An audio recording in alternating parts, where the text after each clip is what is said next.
Четвертая птица за сегодня. Ну и одного подранил. Там ветка мешала. Ну, тоже вот стрелял. Чуть-чуть ниже получилось. Чуть-чуть ниже. Это я 100% уверен, что вот где-то нижняя часть задета птицы. Ну, улетел. Что поделаешь. Упадет, умрет. Будет добыча мышам и кунице, лисам. Другого варианта нету. И он упал сюда-то, улетел за речку. Вон туда. Смотрите, как идет дождь. Я увидел на березе 2 штуки вот сидят. Ветки мешают слева, ветки мешают. Правая птица повыше была. В таких случаях, когда несколько птиц, надо всегда стрелять нижнюю птицу. Нижнюю птицу стреляешь, он падает, верхние еще остаются. Если верхних вы стреляете, он падает сверху вниз, и нижние от этого улетают. Но у меня шанса не было. Нижняя за ветком была, а от верхней более-менее под выстрел был, и то неудачно как-то. Но все равно я попал. Ну что ж, с добычей нас, ребят. Нормально, идем дальше. Но этот тоже, наверное, третий за речку уже улетел. Сейчас дождь начался, просто вот так сидят. Случайно вот заметил, иду. На березе хорошо сидели. Вот такие дела. Да, еще самое главное, ребят, оптический прицел вообще в тумане, в воде отсырело. Просто не вижу я ничего. Через туман я смотрю. Пришлось протереть все это дело. Ну, чтобы посмотреть. Резкость мне нужна, чтобы посмотреть, ветки мешают или нет. Я просто через этот оптический прицел даже не видел там, до птицы ветки есть или нет. Это тоже важно. Для мелкашки ветка это рикошет.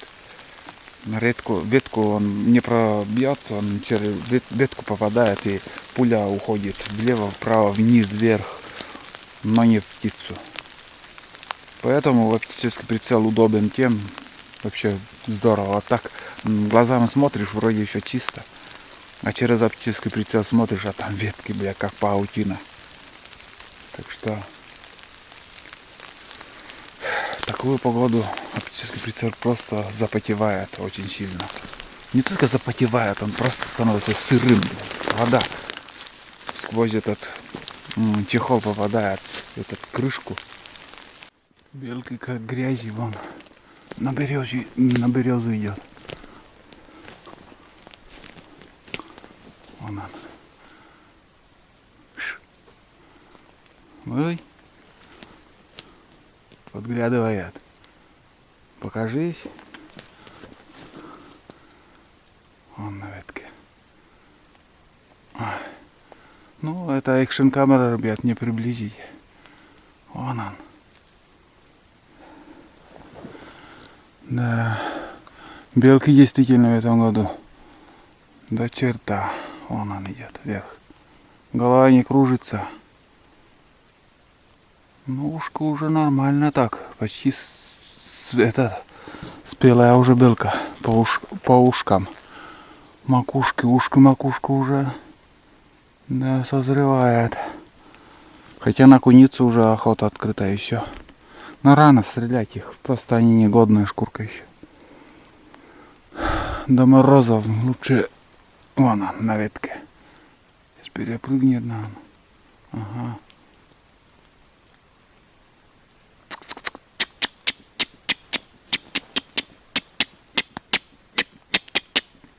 Не боится.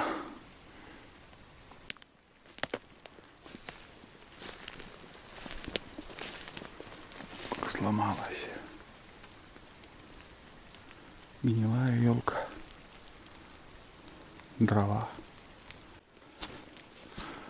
Что-то печка уже потухла сегодня. Долго бродил или что? Так как там бездельник, волки съели, нет его.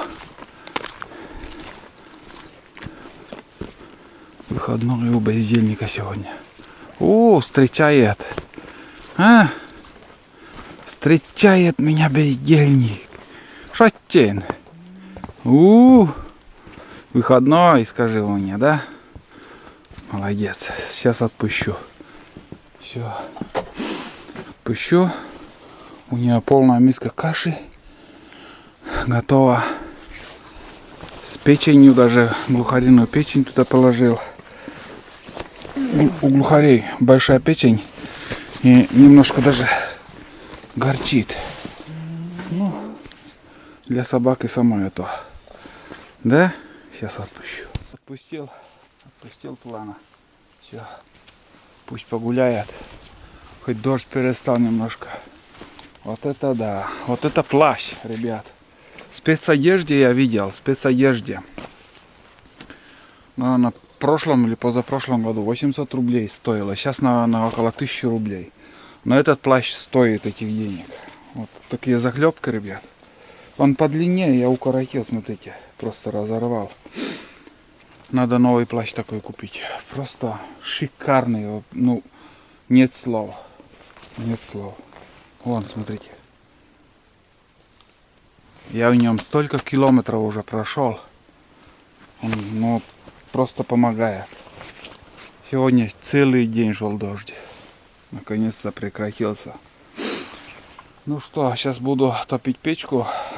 Разогрею макароны, наверное. Кушать хочу. Уф, прям не могу. И я смотрю на вот. Видно вот этот угол ниже на сантиметров. Даже, наверное, 7. Этот край, этот угол выше. Я смотрю, крыша неровная там стоит. Переборщил, поднял слишком много. Вот. И схожу к реке обязательно. Посмотрю лодку, вычерпаю воду оттуда. Потому что уровень воды вот так прямо на глазах поднимается. Сантиметров 20 в сутки идет минимум. И дождь еще вон, смотрите. Так что сегодня и завтра еще вода будет подниматься. Фу, ну, примерно вот такая охота на рябчика у меня сегодня была. Даже скажу вам, удачная. Подогрел макароны. Тут самое то. Мне хватит. Сегодня вообще не ел. Ну вот с утра пару ложек макарон съел. Даже кашу не варили.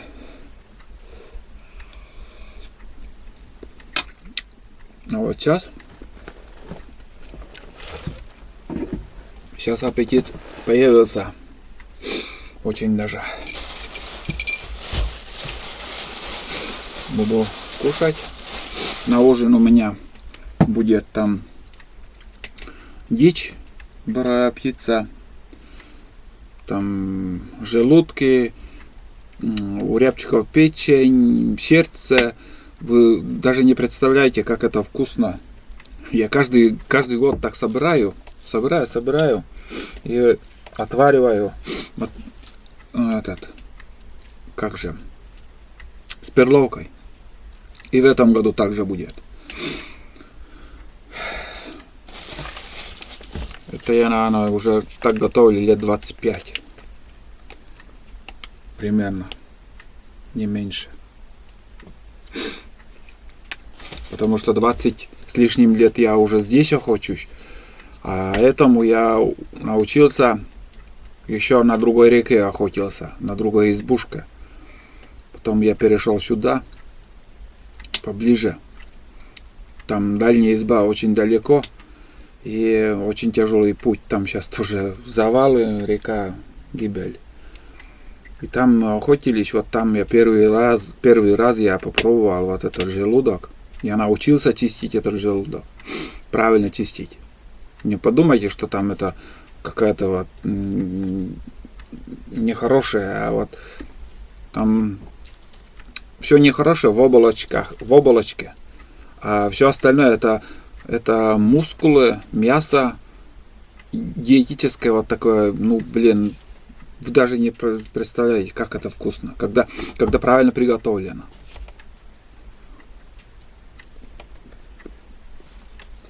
В магазинах тоже куриные желудки продают. Я ни разу не пробовал.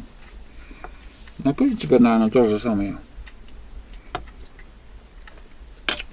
Просто вы приготовьте в духовке. Не отваривайте, а в духовке. У меня на печи был, но он там томилось. На медленном огне его все время так немножко кипело. Если в духовке, как бы изо всех сторон там жар идет, и долго надо, потому что чтобы у желудка мясо все мягко стало, это долго надо пропаривать, кипятить, пропаривать и тушить, одним словом, тушить. И туда бахните перловкой. Очень вкусно.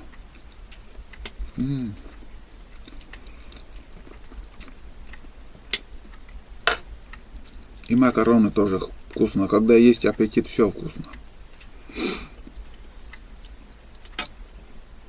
Сейчас затопил печку. У меня, наверное, самая лучшая печка в мире. Это железная печка. Я не устаю это хвалить свою печку, потому что она моментально нагревается, очень быстро греет избу, и я доволен этим.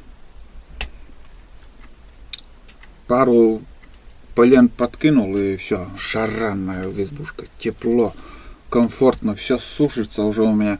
Я разделся, у меня пинжак, во-первых, здесь все сырое. И у кофты здесь рукава все сырое, потому что вот так идешь там и, ну, или ветки там в сторону откидываю, и вот здесь у меня вода заходит. Туланоспой подглядывает. Нельзя.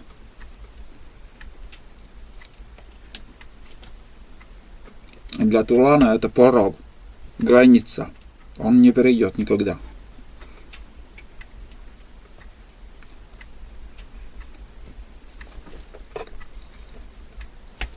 Он если в избушку зайдет, это у него шок, у самого будет.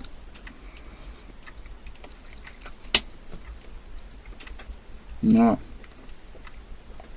я, ребята, одно понял, что западно-сибирской лайки, я не говорил про тулана или еще, я понял, что западно-сибирские лайки, они очень умные. Умные собаки, послушные, между прочим. Этот-то бывает неуправляемый. Я уже годами, я вам говорю, он неуправляемый бывает. Но, как сказать, что вот, когда дичь падает, там, у меня были собаки, знаете как? Дичь падает. Ой, рябчиков-то сколько уносили. Хватал и ищи свищи. Айда, у Айды такая же привычка была. У Айды тоже самое. Она тоже рябчика подстрелишь, она хватает и убегает, понимаете? Она послушная собака тоже, вот верная, а вот есть такой инстинкт, надо вот взять и унести. И втихаря она, возможно, и даже и ела это. И до Айды у меня такие собаки были. А Тулан нет. Первые года, когда я стрелял, первого глухаря помню. О, как я отнимал у Тулана. Стрелял еще с карабина. Тогда разрешено еще было с карабина стрелять, боровую птицу. С карабина я стрелял. И глухарь упал, короче. И Тулан схватил такой смертельной хваткой. Меня не кусал ничего, а он просто схватил и все, не отпускает. Еле отбил я этого глухаря. Еле-еле. Вытащил из пасти. А помните, как было с зайцем дело? Да, зайцем. С Айдой еще там живая еще Айда была. Это клешни. У него он возьмет все. Капец, зайца тоже схватил и ни в какую не отпускает.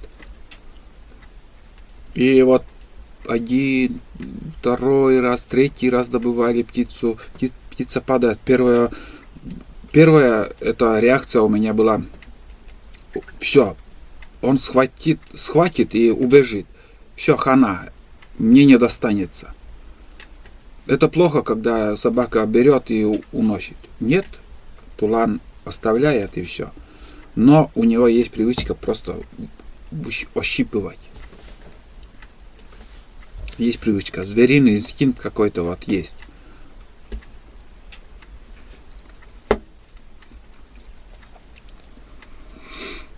Пока болтаю, все остывает. Хвалить не стану. Просто рабочая собака попалась мне еще. Умнее рабочие, у меня таких собак еще не было. Были собаки, которые работали, искали, лаяли. Были собаки, очень даже кобель один был, вообще идеально работал. Но тоже в последнее время он стал воровать. Вот. Но этот универсал. Это, я за свои слова отвечаю, это универсал. Такой собаки у меня еще не было. Не знаю, будет ли еще.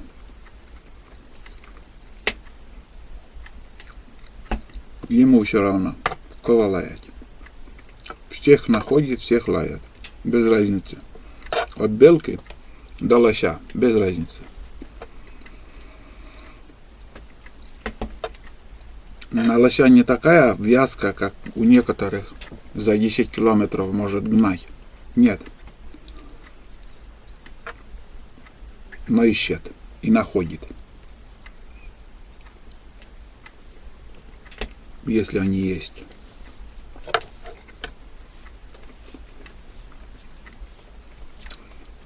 Три года молчал. 3 года вообще ни о чем не лаял, не искал. Просто ходил как по парку в лесу еще. Ничего ему не интересно было. Ничего. Что творилось вокруг, кого стреляют, ему без разницы было. Представляете? Но вот пришло время. Его время. И все. И пошло-поехало. Вот. Ладно, хватит про тулана. Посмотрим, как дальше будет работать. Мне пока все устраивает. Иду к реке. Посмотреть, как там вода. Сколько пришло. Вот она, речка.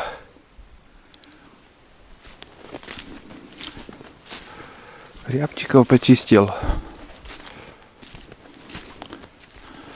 Убрал в амбар, повесил.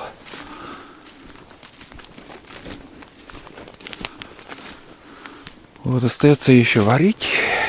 Ну и стемнеет уже скоро. Время быстро летит. Вот это да. Полноводье, блин. Интересно, за сутки сколько пришло воды? Лодка плавает. Значит, ой-ой-ой. Вообще, капец. Да, примерно 30-35, наверное, воды пришло за сутки. Так, ну да. Примерно, 35 это много, а до 30 сантиметров. Так что, как-то так. Сюда сейчас по-новому бахну. Так вот. Вон наша палка. Я думал, до тех сучьев, если придет, примерно метр, наверное, будет уже. Или сантиметров 80, грубо говоря.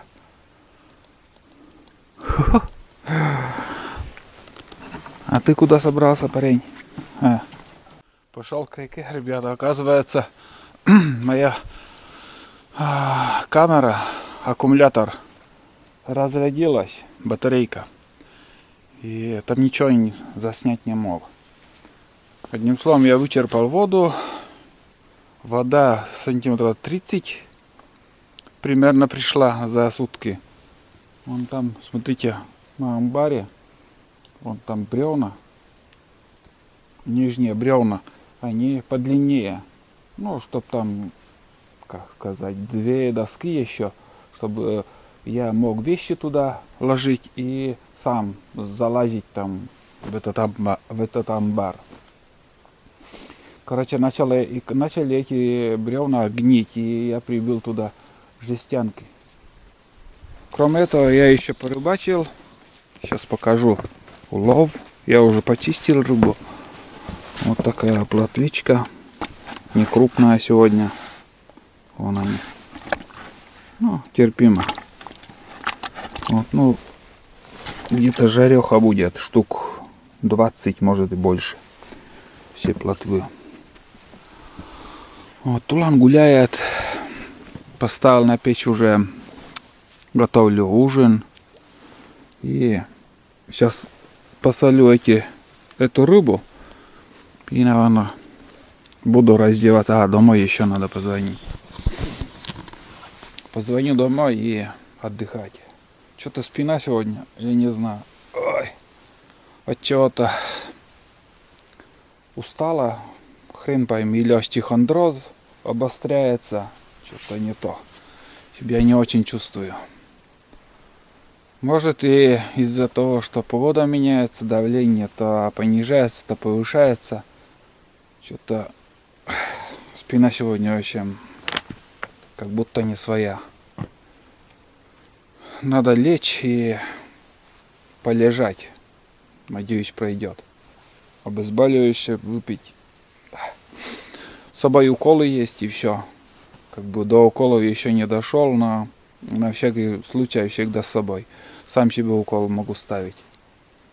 Я уже знаю свой организм, лучше брать с собой.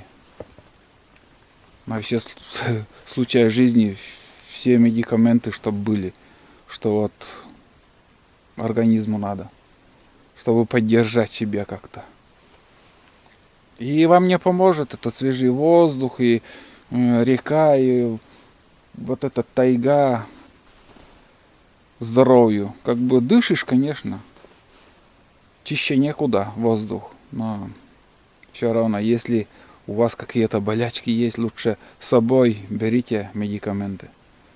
Не надо на долгое время в дальние поездки без медикаментов. Ну, я бы лучше не поехал. Как ни крути. Сейчас вот немножко уже начинает темнеть. Я чуть ранее уже смотрел вот на избу. Если издалека посмотреть, как будто вот южная сторона у меня чуть-чуть тоже вот немножко есть осела с весны.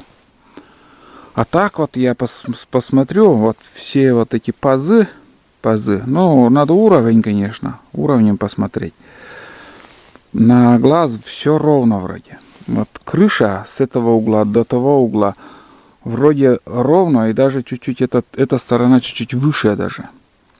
Но вот тот край крыши, блин, прям на, ну я не знаю, на 15 сантиметров от того угла верхнего. Прям видно, надеюсь. Сейчас вот ровно подержу камеру, вот. Вот так изба стоит.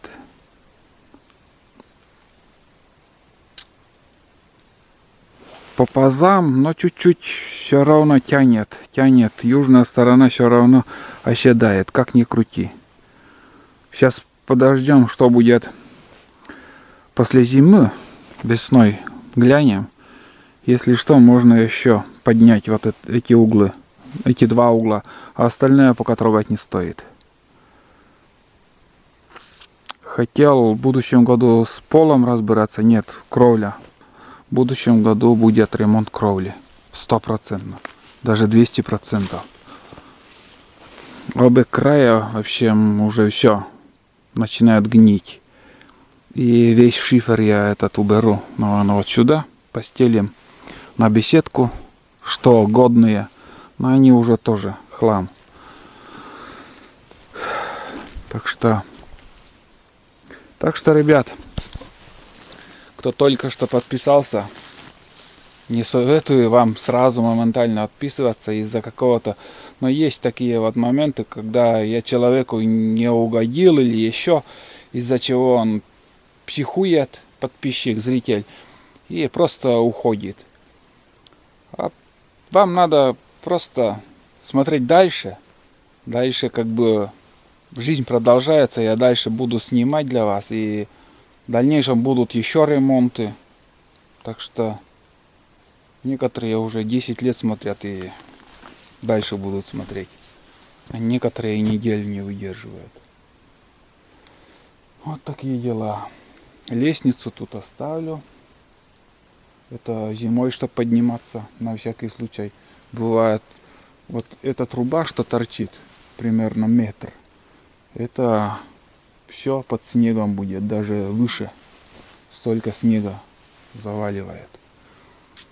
Все, как сказать, планы пока рассказывать, наверное, не буду, но у меня уже много чего там созрели планы. Ну, конечно же, рано или поздно я буду говорить об этом. Но немножко там крышу надо укрепить еще раз и кровлю чем поменять. А менять, наверное, листом этим же типографическим буду. Хороший лист, нормально. Для тайги сойдет. Вот, ладно, сейчас буду солить рыбу и бахнуться надо, полежать. Ой, ну спина сегодня у меня. Ой. Так, ну что, ребят, пришло время ужинать.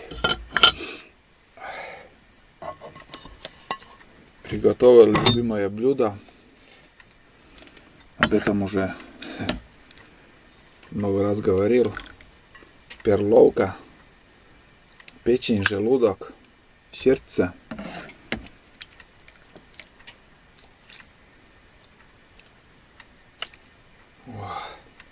Прям я от этого я просто балдею. Ради этого стоит ездить на охоту. Вот она. Не знаю, видно, не видно, но...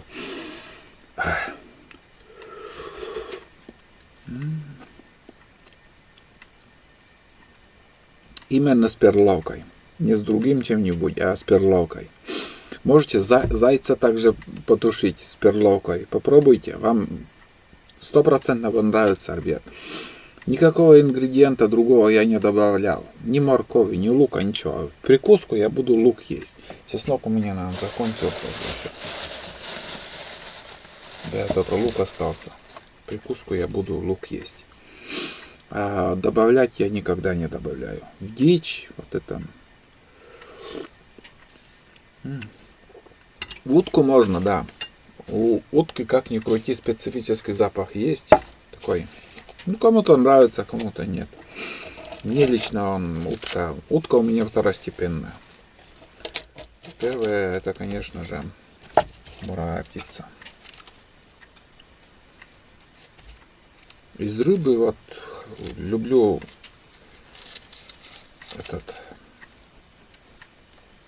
ельца. На уху вот это окунь. Это очень тоже нравится.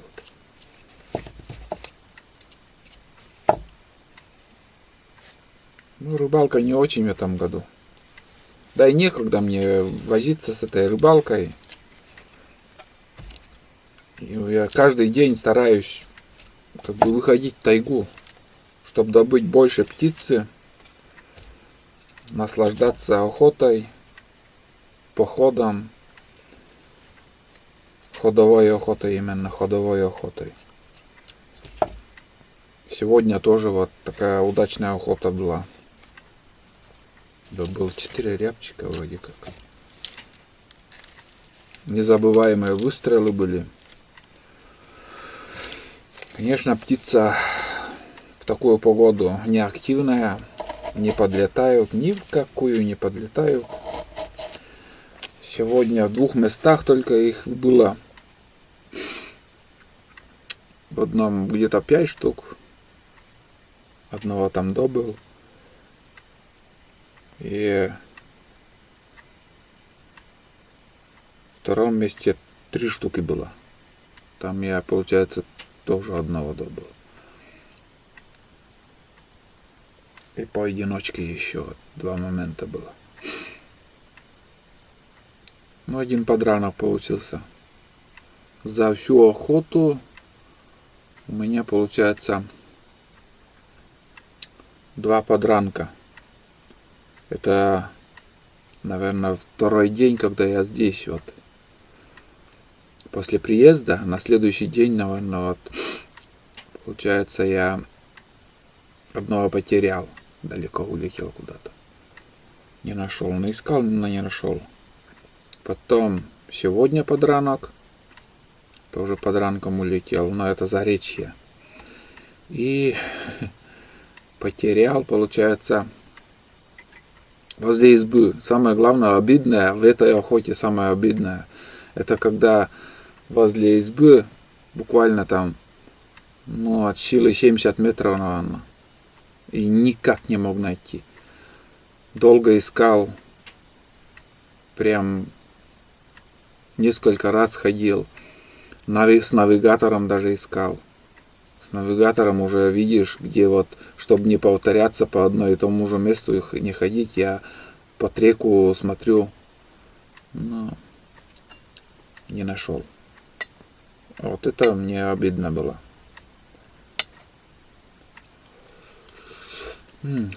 Горячо.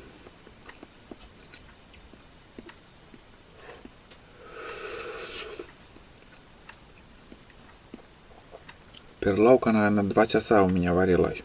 Но чуть-чуть не до вар еще есть. Он сам по себе еще в воде он будет набухать. Вот.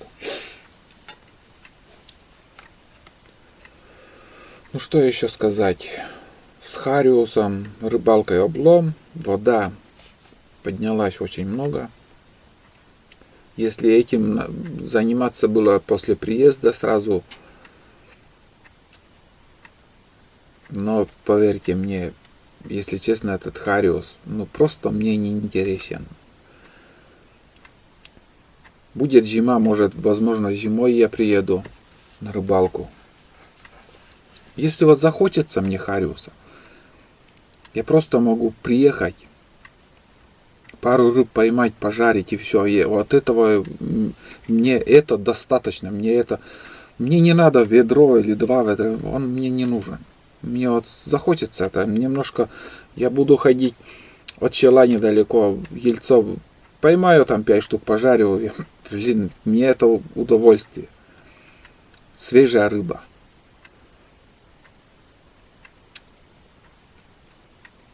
Не хочу запас там рыбы, там 2 ведра там ловить, там хранить в холодильнике там, и она становится безвкусной. Соленую рыбу, когда хранишь в морозильнике, она становится, знаете, вот просто безвкусная рыба. Если вы поймаете рыбу, почистите и сразу в морозилку, она хранится, и хранится, остается свежесть рыбы. То же самое свежесть мяса, вот скажем, если вы сразу вот разделали морозилка, более-менее дольше держится. А если рыба соленая, она, наверное, там соленая рыба не полностью замерзает, во-первых, и поэтому какой-то процесс идет, ну, все, он становится твердое мясо, вкус теряется. А так, немножко порыбачил, поохотился. И дальше. Так вот, по чуть-чуть. Это у меня по осени самая большая охота.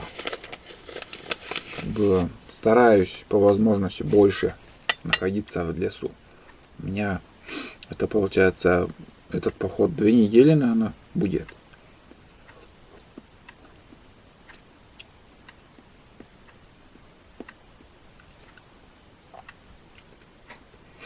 Ну да, 18 будет завтра. Завтра 18. 10 дней, да, 10 дней.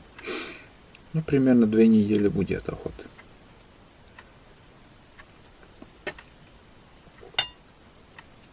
Вот.